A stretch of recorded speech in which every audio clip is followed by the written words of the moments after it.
ఇక స్థానిక సంస్థల ఎన్నికల్లో బీసీలకు 42% రిజర్వేషన్లు కల్పించడం రాష్ట్ర ప్రభుత్వం ఉత్తర్వులు జారీ చేయడం హర్షణీయమన్నారు TPCC chief Mahesh Kumar Goud.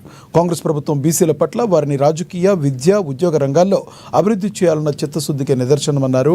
BC సమాజం పక్షాన కాంగ్రెస్ పార్టీ తరఫున సీఎం రేవంత్ రెడ్డి మంత్రివర్గానికి మహేష్ కుమార్ గౌడ్ కృతజ్ఞతలు తెలిపారు.